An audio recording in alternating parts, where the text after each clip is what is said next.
Sur mawebtv.info, aujourd'hui, bien, je reçois la mairesse de Lac-Mégantic, Julie Morin. Madame Morin, bonjour. Bonjour, M. Laclaire. Madame Morin, on a vu dans les médias, surtout dans l'Écho en fin de semaine, des lettres ouvertes pour l'affaire du CSM, les municipalités de Nantes, Frontenac. On me parle même, parce qu'il n'y a pas eu d'entente pour les services sportifs au CSM, avec ces gens-là, puis qu'il y avait des augmentations de 140 Dans un, comment ça se fait que ce n'est pas encore négocié? Et de deux, 140 c'est beaucoup. Oui, bien, c'est pas tout à fait ces chiffres-là. Je vais vous dire, en fait, l'entente avec le centre sportif, il y avait 11 municipalités en plus de Lac-Mégantic qui faisaient partie de cette entente-là. C'était une entente de 10 ans qui prenait fin le 30 juin 2022.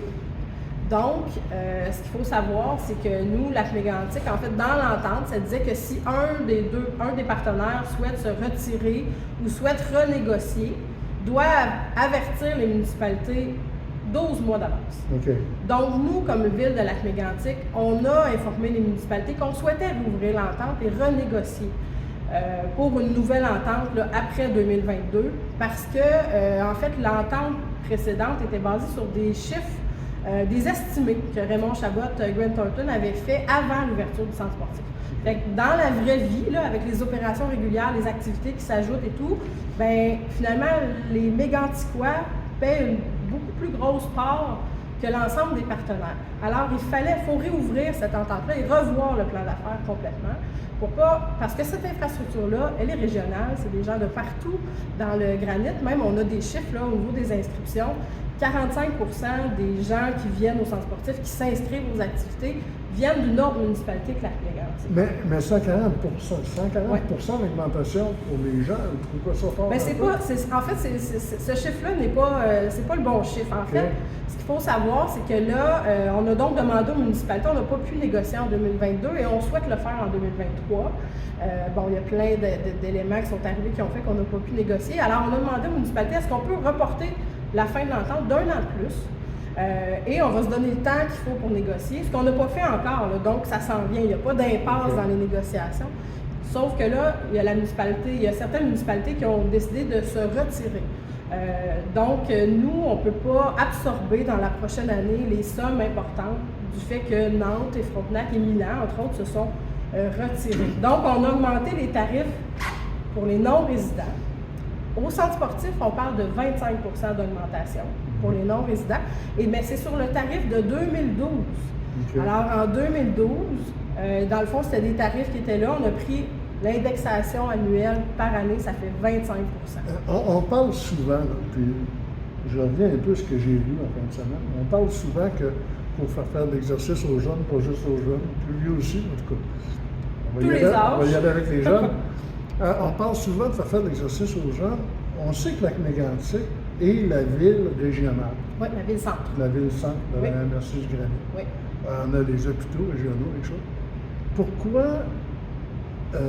le centre sportif ne devient pas aussi un service régional sans que les municipalités... Parce que là, j'ai l'impression que vis-à-vis de l'entente, les municipalités, ceux qui embarquent, qui débarquent, qui rembarquent, c'est les jeunes qui payent pour. Et aussi les parents. Fait que ça ne serait pas normal, à un moment donné, je ne sais pas, de venir à un entente. Oui. Où ce que la ville de Lac-Mégantic dise, le centre sportif, il est régional, il n'est pas juste municipal. Oui, ça serait... en fait, ça aurait été une option au moment, il y a 10 ans. Ça aurait pu être une régie intermunicipale, par exemple, que la propriété du bâtiment elle aurait été une régie, donc elle aurait appartenu, donc les municipalités... Comme à la MRC. C'est ça, puis à ce moment-là, les municipalités auraient aussi payé le bâtiment. Mais là, l'hypothèque du bâtiment, elle est juste à la ville de Lac-Mégantic. C'est Lac-Mégantic qui est propriétaire, mais il y a quand même, il faut payer l'électricité, il faut payer la main. Au-delà de l'inscription d'un joueur ou de l'inscription d'une personne âgée ou peu importe son âge dans la piscine, bien, il y a l'électricité, il y a la main-d'œuvre à payer. Et là, ça ne peut pas reposer juste sur les Méganticois. En frais des frais d'opération, le centre sportif, c'est 2,3 millions par année qu'il coûte à opérer. Et en ce moment, les Méganticois payent 1,8.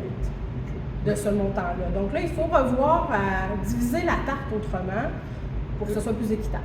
Là, les municipalités, vous pensez être capable d'être en mesure de négocier quand avec les municipalités? Parce que là, c'est pas certain que d'autres municipalités vont embarquer. Là. Non, bien en fait, on espère, puis là on parlait de 11, puis on espère ultimement qu'il y ait plus que 11 qui embarquent, mais il faut trouver un modèle de gouvernance, il faut trouver un modèle qui va être une entente gagnant-gagnant, où les municipalités vont aussi voir l'intérêt, mais où les Méganticois ne vont pas être presque seuls à payer l'ensemble des activités. Mais on commence les négociations sous peu. Je dirais qu'on a, quand on a informé les municipalités qu'on souhaitait réouvrir l'entente, on les a rencontrés. On était en septembre 2021 à ce moment-là, donc juste avant l'élection municipale. Et on a fait avec eux, puis on a rencontré l'ensemble des municipalités, les maires et les directions générales, et on a fait un bilan de la précédente entente. Qu'est-ce qui a fonctionné? Qu'est-ce qui n'a pas fonctionné? Parce qu'il y a des choses qui n'ont pas fonctionné. Alors, au niveau des données, on aurait pu aller en chercher sur plus de choses. Donc, on a entendu les municipalités, et là, il va falloir trouver comment une bonne entente sera faite dans la prochaine année. Je vous dirais que là, dans les prochaines semaines, il va y avoir un sondage à la population qui va être envoyé parce qu'on veut sonder la perception des citoyens aussi sur les services offerts, les tarifs, etc. On va se faire accompagner là, dans une démarche pour les négociations qui doivent se faire dans les prochains mois. On a demandé aux municipalités d'accepter de rester dans l'entente jusqu'au 31 décembre 2023.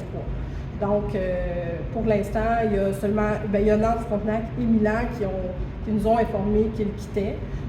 Alors, c'est pour ça que c'est quand même des sommes importantes. Pour Frontenac, on parle de 202 000 et Nantes, 670, si je ne me trompe pas. Fait, ça ne peut pas être les Méganticois qui absorbent en 2023 cette somme-là. C'est pour ça qu'on a dû réviser nos tarifs pour les non-résidents et c'est ce qu'on a fait donc à partir du 1er janvier.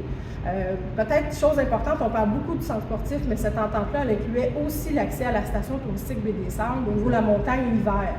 Alors, c'est quand même important. Puis quand on parle de 140 en fait, c'est les tarifs de Baie des Sables qu'on a ajustés et c'est 40 c'est pas 100 c'est 40 sur la saison hivernale de Baie des Sables qui a été ajustée pour 2023. Madame la mairesse, merci beaucoup. Merci à vous.